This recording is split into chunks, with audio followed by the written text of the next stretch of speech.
Hey, what's up everybody? Welcome back to Bad Astro. In today's video, I'm going to talk about the step-by-step process of repairing a QHY183c. I ordered this camera from Gina Astro about 18 months ago. I noticed that the USB 3.0 port on the back of the camera looked like it was broken. I did a little research and found out that the supplier that QHY uses for this PCB had a bad batch. So I got in touch with QHY through the website, through the warranty portal, which was pretty easy, to be honest with you. They sent me a replacement PCB. No instruction, no direction on how to do the repair. I just kind of had to rely on my own experience tinkering with electronics to kind of get me through. It did require some desoldering some pieces from the old board and resoldering them onto the new board, understanding how to work with some of these ribbon cable connections. I can't be the only one out there that's having this problem, so I figured I'd put together this video to walk everybody through how I actually did the repair. Full disclosure, as I said, I have done this repair already. I've actually already used the camera after the repair has been completed, and it functions beautifully. So I ran it through SharpCap to do a sensor analysis just to make sure that everything was still functioning properly, and I've already captured some images with it. So let's make it happen. So here's the back side of the QHY. If you look down inside the USB 3 port, you can see in between those tongs there's no separator. There's no tongue. So that's the piece that broke off. We're gonna undo these screws, separate this can, and remove this PCB that's in here. I had let QHY know that I was having a problem, and this is what they sent me. They sent it in a nice little metal tin, taped up nicely. Nice foam in here. And so here's the board that we're going to work on. So you can see on this port, there's that tongue, and that's the piece that is missing on my camera. So we'll get started on replacing this board. All right, so quick disclaimer, it should be noted that I have never done this before. While I do have some skill in repairing small electronics, should you decide to follow my lead in this video, you do so at your own risk. All right, with that out of the way, I'm gonna open up the QHY. I believe it's just as simple as removing these screws on the back.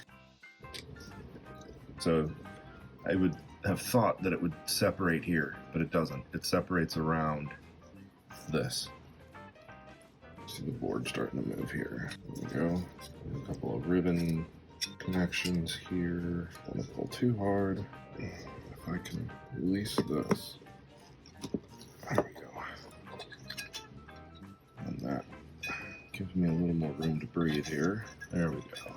All right, so I just unplugged this cable from that port right there. Now it looks like it is time to disconnect. This is all awkwardly connected here. Okay, so I'm gonna disconnect from the board here. Okay, so I just made the disconnect right there. And then there's another line that comes around the front of this board, and I'm just gonna pull that to, there we go. Slide that up and out and off. All right, so now it looks like I need to undo these ribbon cables. So I think I need to look at this a little further.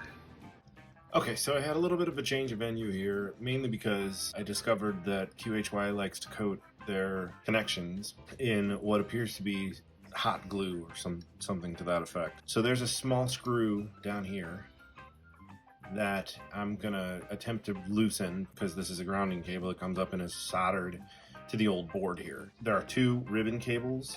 There's this white ribbon cable here that looks like it's attached with some adhesive. There is another ribbon cable on the underside that does look like it is covered in some kind of, I'm guessing it's hot glue or a hot glue-like substance. So I moved over to my rework station and I'm going to attempt to release this board from the cables. I'm gonna undo this screw down here. Okay, hopefully that will go back on just as easily as it came off. All right. Gives me a little freedom now. Yep. Okay, so I can separate the chassis now. Let's see if I can show you on the other board.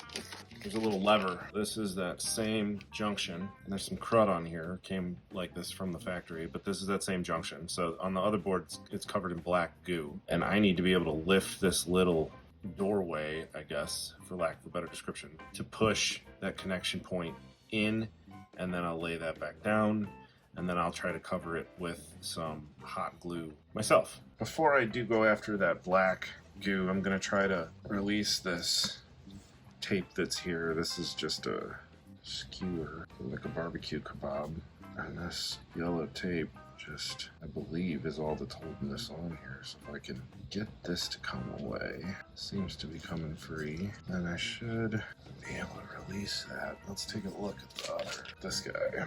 See if there's any moving parts on here. Doesn't seem to be. Appears that this would just be pull and slide out kind of thing. Maybe it's not. We're all learning here. There we go. So I got underneath this little tab here, this little ear.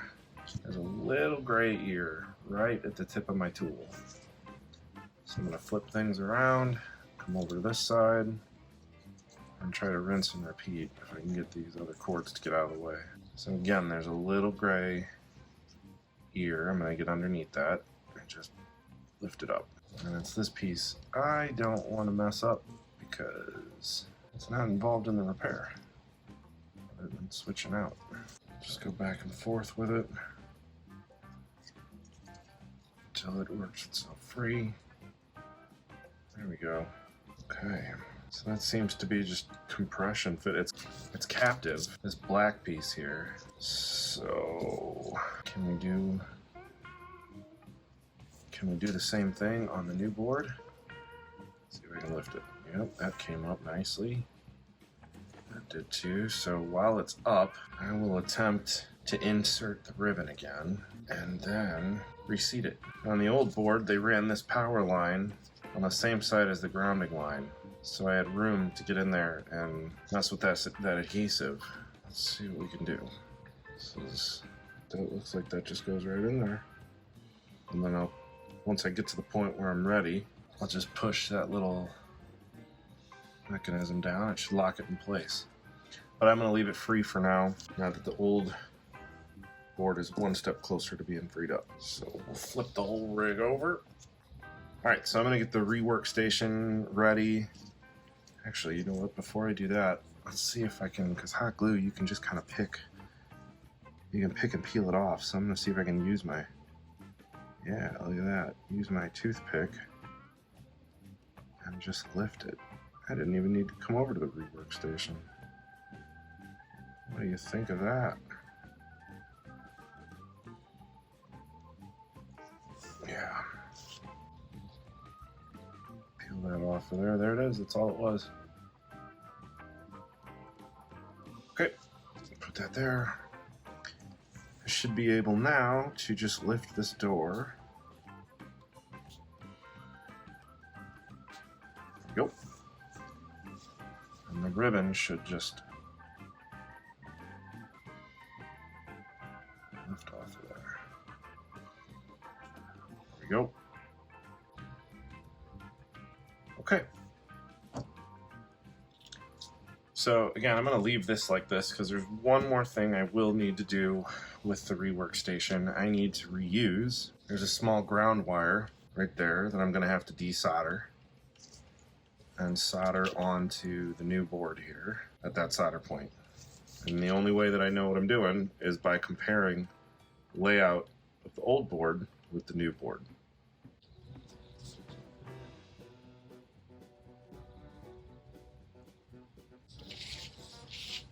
Come in here and try to remove this without burning myself. Anything else?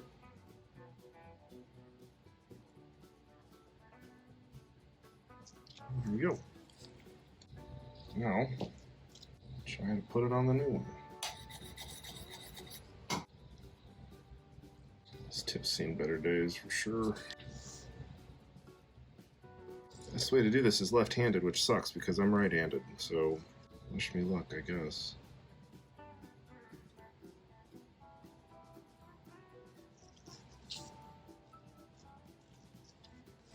The last freaking thing I need is to bridge a contact here.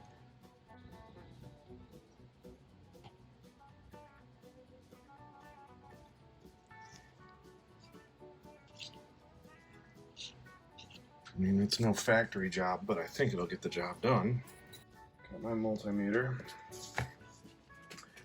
I'm gonna set it to beeping. We'll take a look at the old board and see what should be. And as I thought, ground should be the case, and there shouldn't be anything on the inside of this port that makes this thing the same. Now I'm touching the outside, that's what you're hearing. You can touch it from the inside, so hopefully what I'm gonna do is come and put my multimeter through the little hole here, and then at the end of the cable. Yep, that's good. Let's see if any of the pins inside send this thing saying.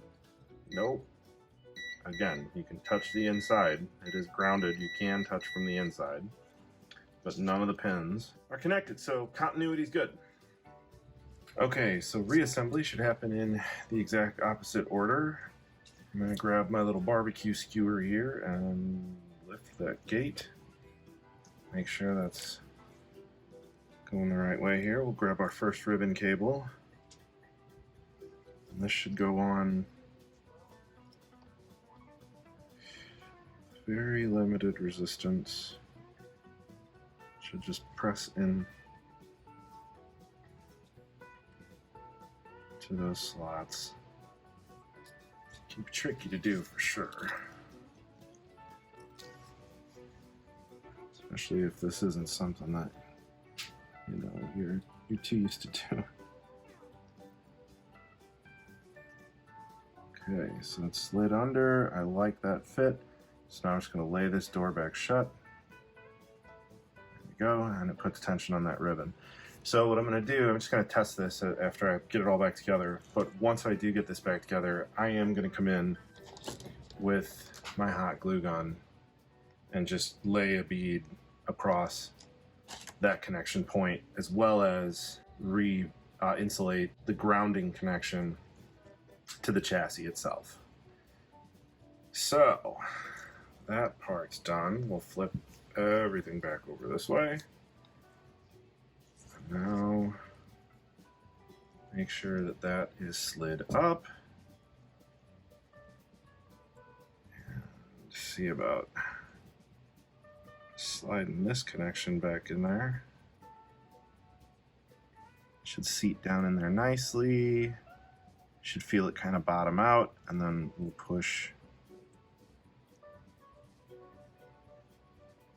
and reseat the connection there. Cool.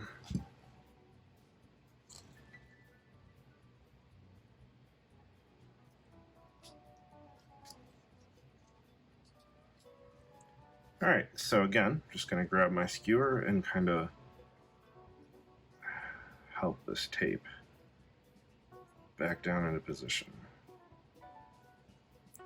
I'll tell you what, this skewer is kind of worth its weight in gold, a little bit. Okay.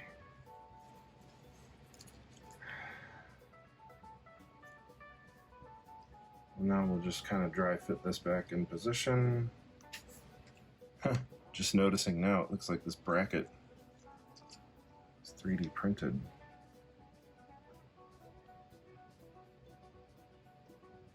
Don't blame them.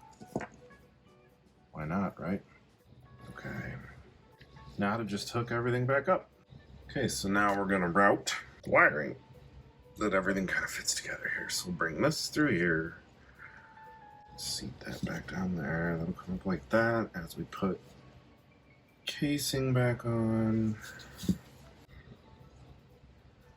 You're gonna slip in here.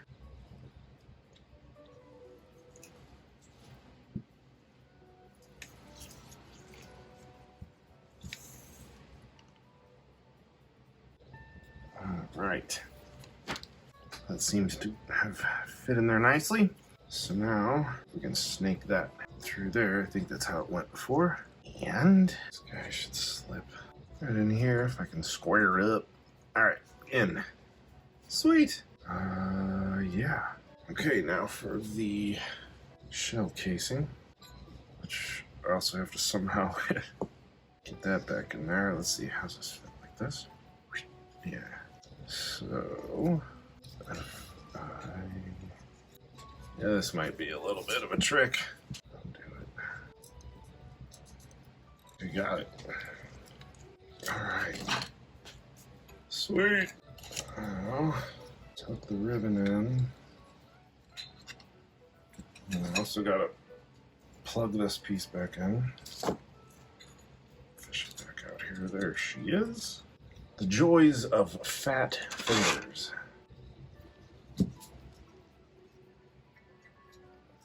Okay. Got it started. Okay, it is seated. Slide this all back together. It doesn't quite want to go. How great is that? Pretty great. Let's get the magic tool out. Hey, there we go. All right. We are back together. Okay. Are these magnetic? Nope. Start setting these screws back in place. Go. Okay. That is what it should look like. Hopefully I did more good than harm. We'll see.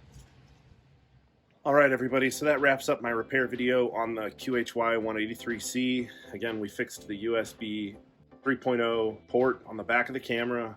It was missing that tongue, and you can see we got that new PCB in there. So I really hope this helps somebody. I couldn't find anything out there on the internet regarding this repair. I kind of felt like I needed to share my experience with it. And if you guys have any questions about this or anything else related to astrophotography, you can go ahead and drop it in the bottom. I'll do my best to answer. I hope you all have a great day. Thanks for watching. See you next time.